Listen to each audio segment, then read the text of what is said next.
Hi everybody. I'm excited to bring another GMAU student spotlight to you today.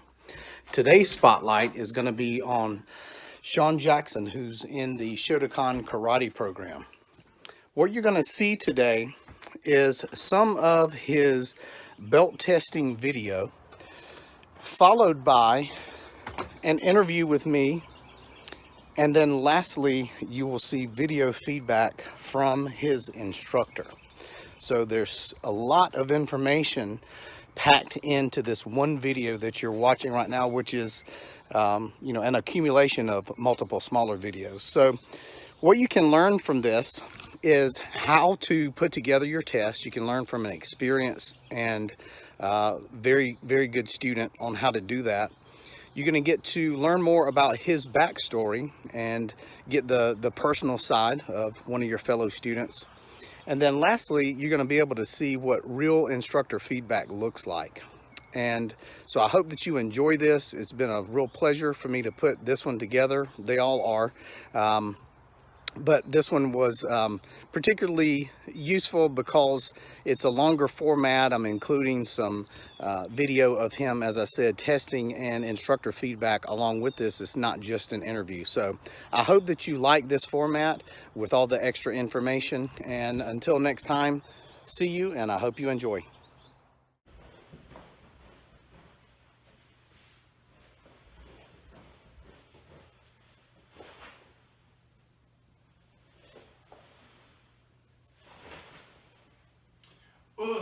My name is Sean Jackson, and this is the first GMAU brown belt test.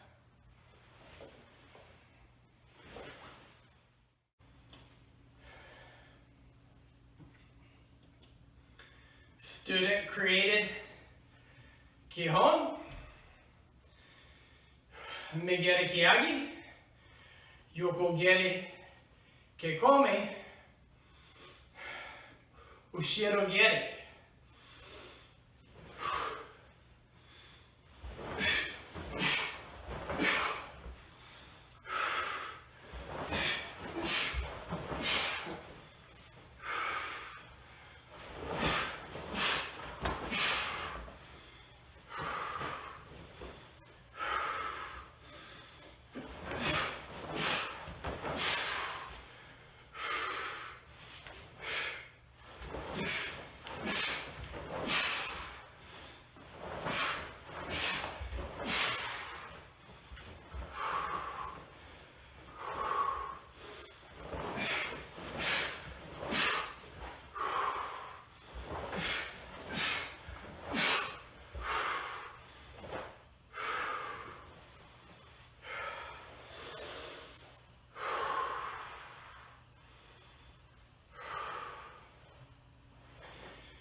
Joran ni uki, ni tatetsu uchi, kaikazuki, megere kiyagi, geran barai.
Basai Dai!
Hello, GMAU family. This is Joel Williams again. I'm doing another student spotlight.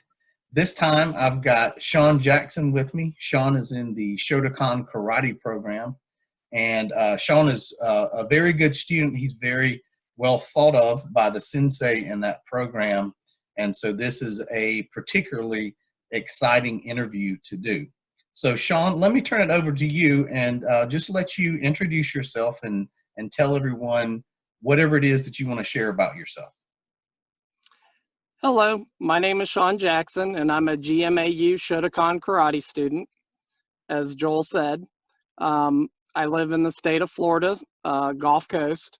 I'm married, I have 2 children, and pretty much I'm a businessman. I work about 50 hours a week, so schedule gets a little crazy, just like everybody else. That's me in a nutshell.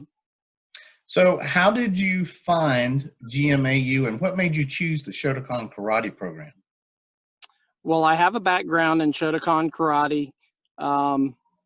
When I was a child, I started about 8-10 years old, got my Shodan at 19, stopped training for a long time. And then it wasn't until I actually tried to introduce my 13-year-old daughter to Shotokan here locally where we live.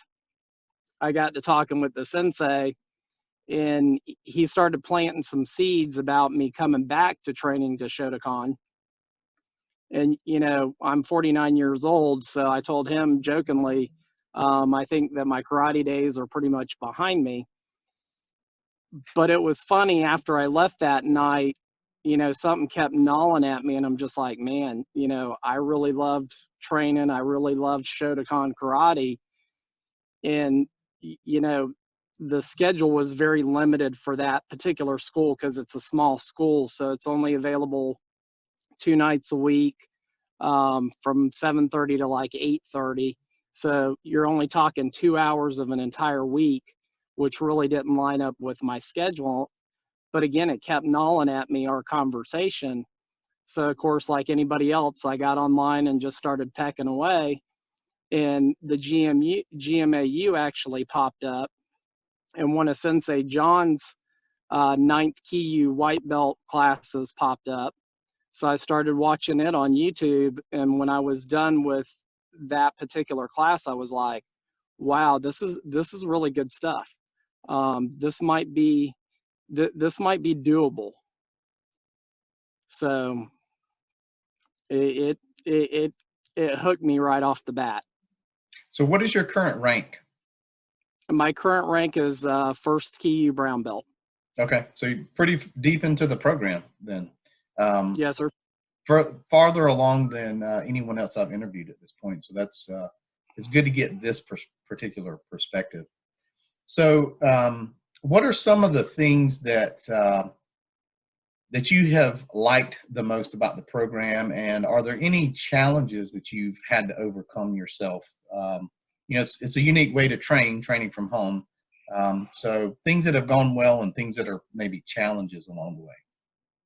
Well, I'll say that the first challenge, coming from a brick and mortar background, and I'll just be a little honest, I thought I was going to breeze through this program pretty quickly.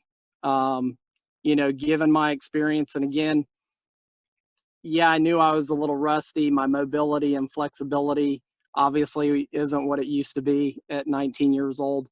But I really, I mean, I knew it was really good, but I thought I could do it fairly easy. And you know, I guess I was sobered really quick, that it was going to take just as much work, just as much time, just as much energy, to do this program as a brick and mortar.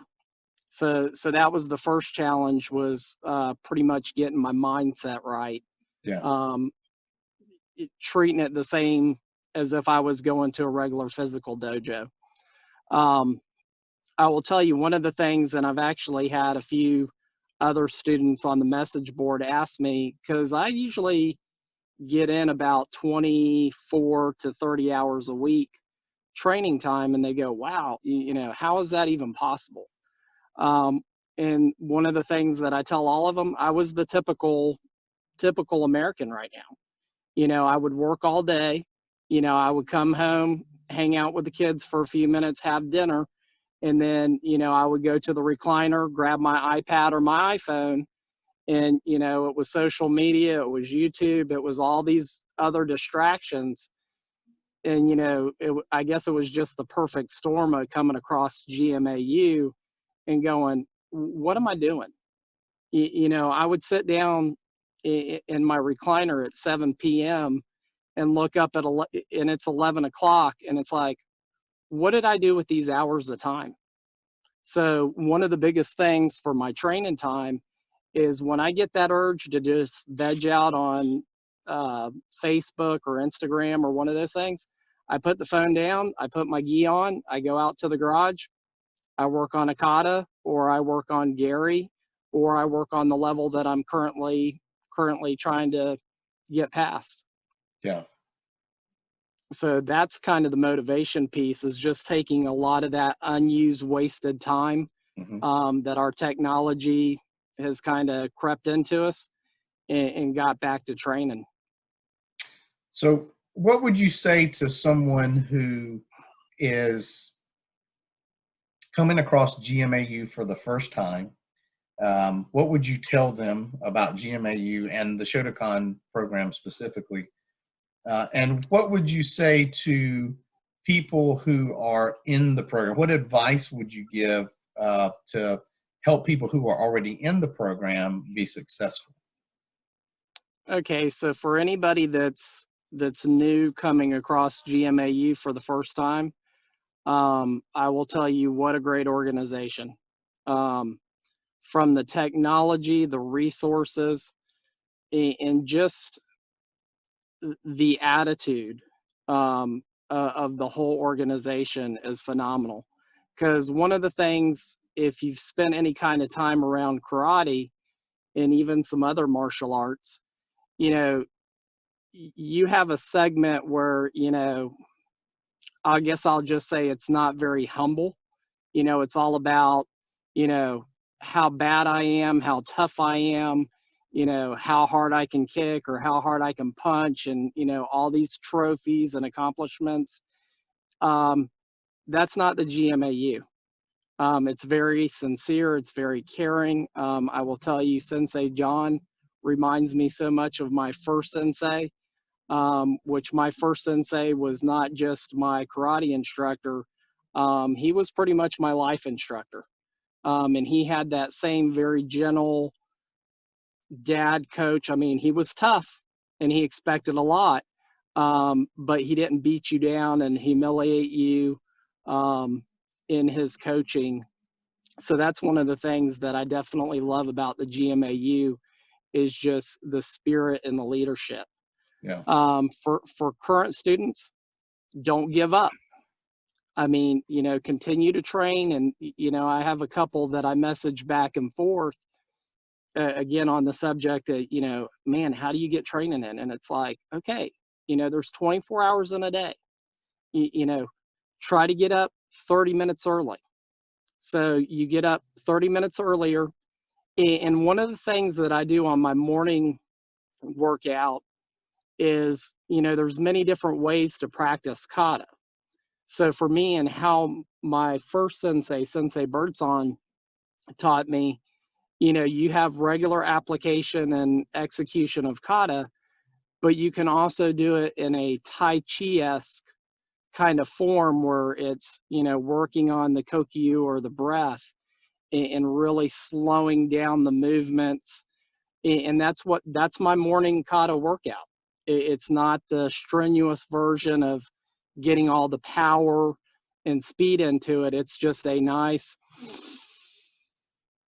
execute the technique, sit there for a second, then a nice, and do the next one. So, carve out those little moments in time, because you take 30 minutes in the morning, 30 minutes after you get home from work, which is a good time to transition from work to home life.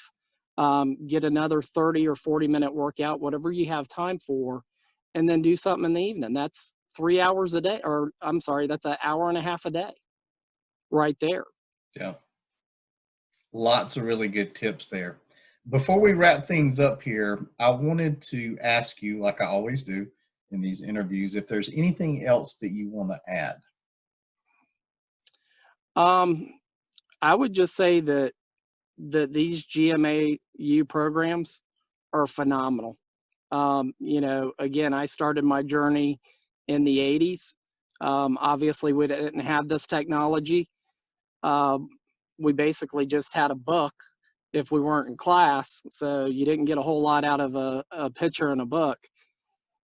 But the very cool thing about this program is, you know, I remember leaving the brick and mortar dojo after some classes and being kind of confused at what I saw and what I was actually trying to practice versus what was actually demonstrated. And sometimes it would take 2-3 classes just to figure out what I thought that I was executing correctly was really not what the sensei was teaching.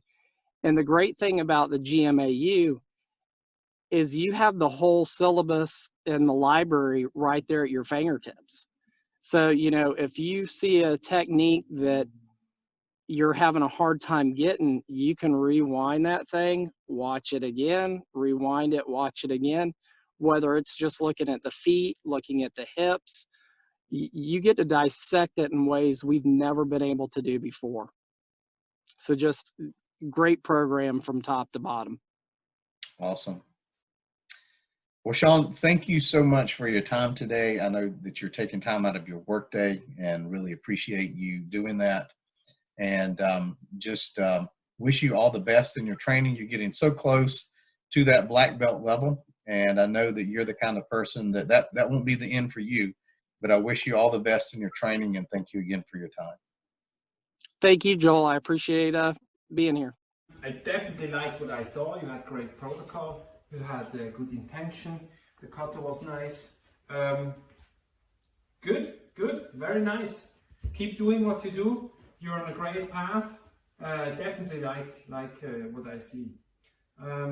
Some things, like 2 things in the Keishi Ippon Kumite Ichi, like very tiny details. Regarding the protocol, if you look at Sensei John's video, he says, beginning is Rei, Yoi, then he announces the Kumite, Keishi Ippon Kumite Ichi.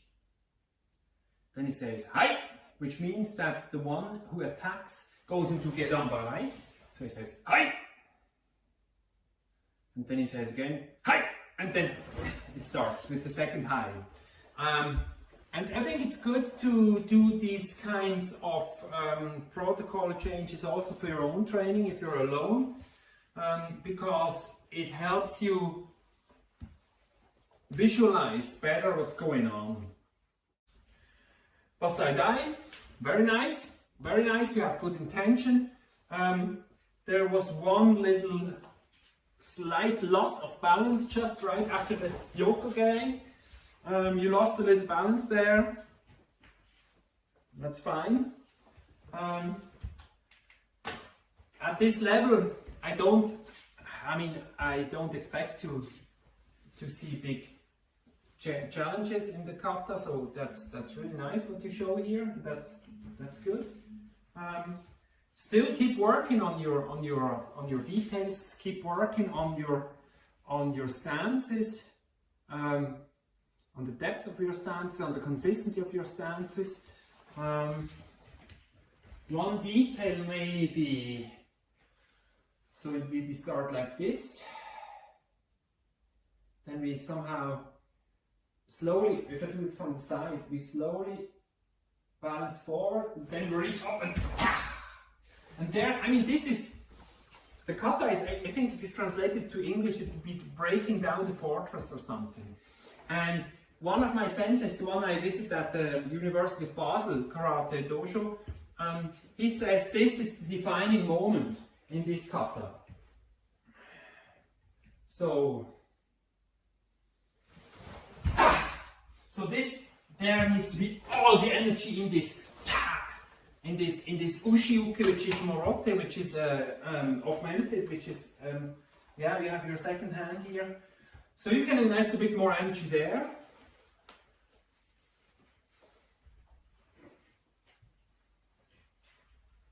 Yeah, otherwise I really like it, really like it.